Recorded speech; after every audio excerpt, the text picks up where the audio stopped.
Guys, I'm gonna title this video. I think I'm gonna title it Cyborg Santos made Ronda Rousey.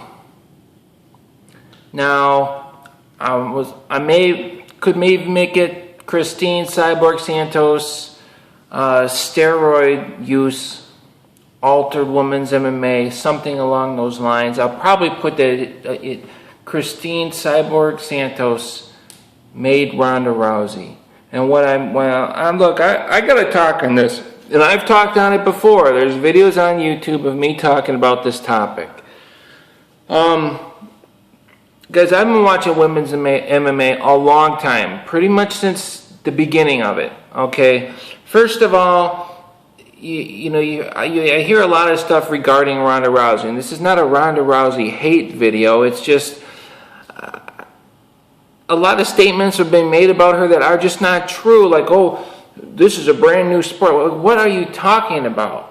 Hello? There's women in female MMA that have done way more in female MMA than Ronda Rousey ever did.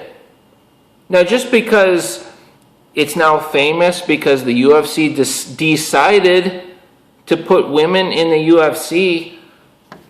I mean, say Ronda Rousey wasn't in the UFC and she was fighting in some other organization right now, and they never put women in UFC. What does it matter how famous somebody is? We're talking about what they did in women's MMA. Women's MMA just happens to be more popular now than it was years ago when Tara LaRosa, was destroying everybody. I mean, guys, for years and years and years, I personally watched. I don't care what anybody says or what someone's opinions are. I'm telling you fact, okay? Tara LaRosa dominated women's MMA. I mean, you turn on Tara LaRosa's fighting. Well, she's going to win. Who's the number one female fighter in the world? Tara LaRosa. And Megumi Fujii. Megumi Fujii was always in the rankings, and it really seemed like she should be ranked number one. A lot of times I'd see her and she'd be ranked number 2 or 3 because of the competition that she fought. But this girl, she never would lose. But Tara LaRosa was literally... This is like prior to Gina Carano and Cyborg, Tara LaRosa, okay? She dominated women's MMA for years and years and years. Now, me making this video, I did not go look at her stats. I don't even know.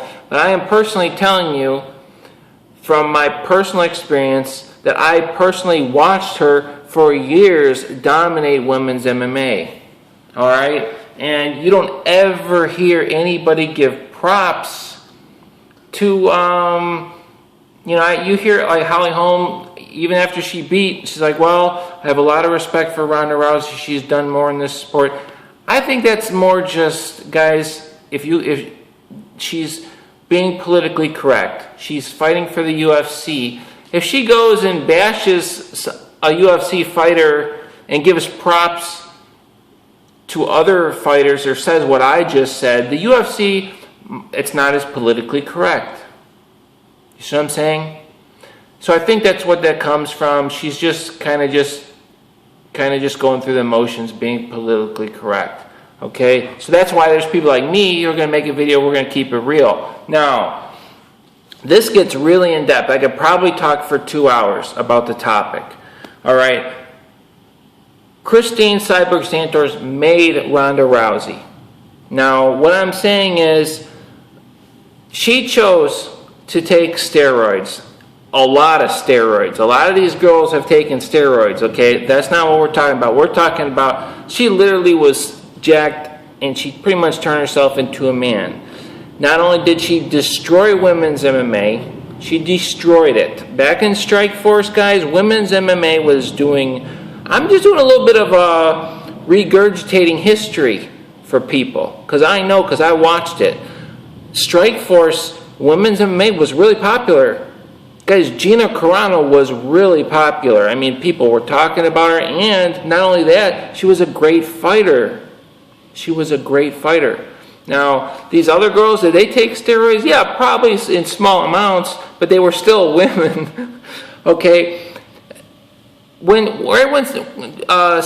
Carano finally fought Cyborg and beat Gina Carano, the girl just left the sport.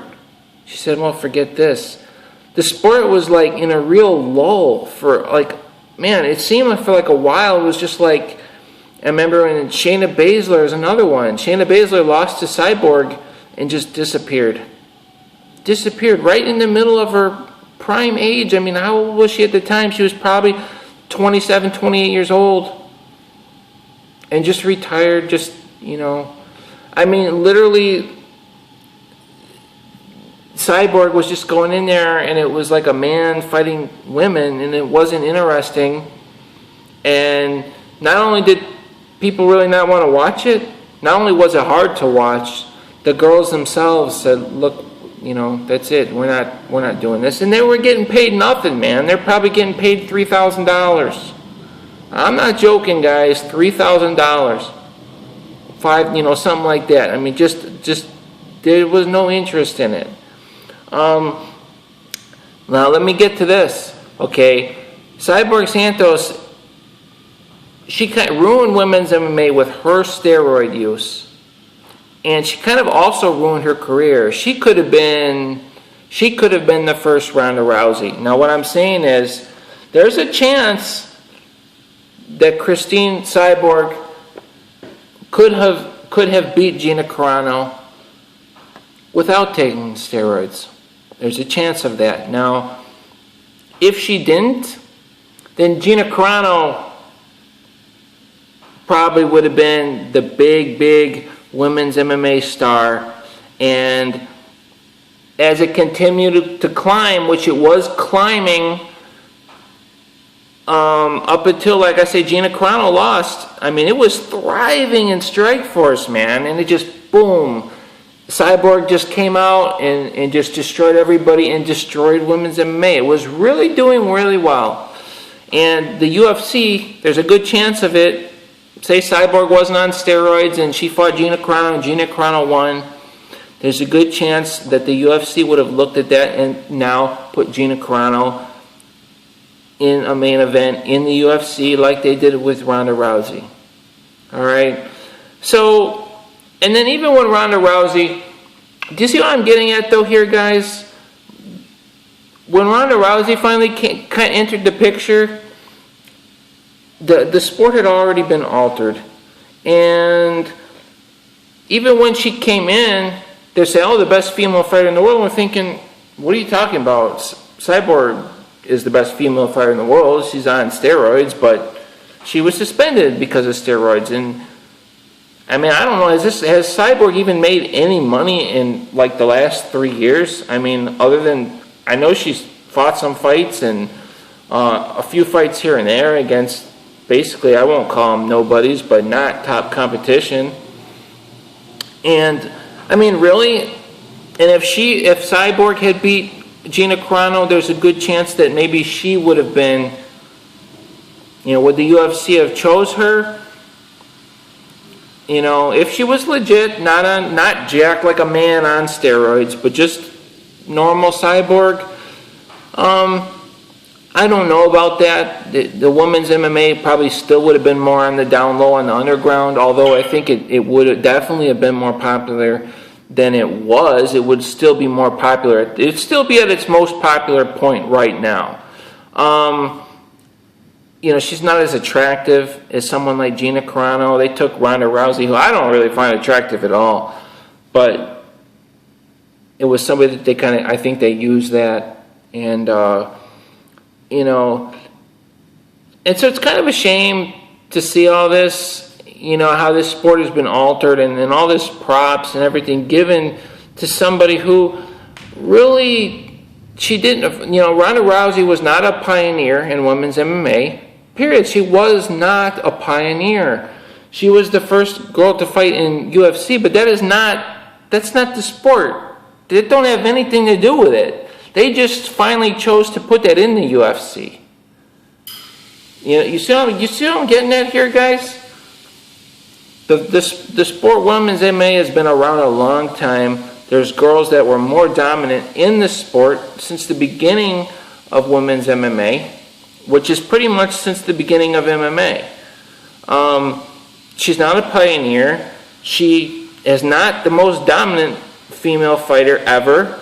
That's Tara LaRosa, Megumi Fuji, Cyborg Santos, who I really believe Cyborg, and Gina Carano. Gina Carano was as dominant as Ronda Rousey. How many fights did Gina Carano have? I don't know. How many did Ronda Rousey have? Probably about the same, you know. And if it wasn't for the steroid use, Gina Carano probably would have continued to be dominant, and maybe would still be fighting to this day. Fortunately, you know, for her, it worked out, and she was able to have a movie career and everything.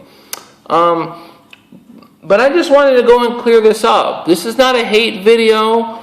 It's just a kind of a strange situation.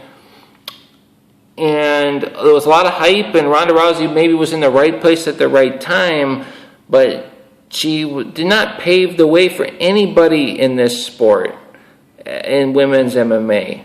Period. And you could say what you want. What do you mean? Well, she paved the way in the UFC. I'm like, they just happen to come along and market her at the right time. In fact, if Cyborg had somehow, if they had put that fight together, which they obviously didn't want to do, made a catch weight, you know, the UFC chose to have 135-pound division. Like, there's only one weight class for women's MMA all of a sudden. You know, if they said it had the fight at 145, you know, and Cyborg, after she got stripped of the title and came back clean, she probably would have beat Ronda Rousey, right when Ronda Rousey was doing well, like right when she came into the UFC. If they had Cyborg versus Ronda Rousey, she probably would have lost, guys. I mean, look at doing it against a good striker. I mean, you know, Cyborg, she can fight even off the steroids. She's still a great striker and just a better fighter. But basically, that's her steroid use really just messed up her career. And look what she could have been if she didn't take the steroids. And look where women's MMA could have been. You know, even if, like I said, if Cyborg lost, it would have been Gina Carano. It would have been one of those other girls. It wouldn't have been Ronda Rousey. She wouldn't have been, the first female in the UFC. It wouldn't have been like that, guys. So I just want to keep it real and give props to, you know, Shayna Baszler's another one. This girl is a pioneer. You want to have pioneers of MMA. Shayna Baszler's a pioneer of women's MMA, and there's a long list of other girls too. That were around. Misha Tate was around back then. I mean, it's just a lot of chicks. Anyway, guys, I just wanted to keep it real, and I'll see you later.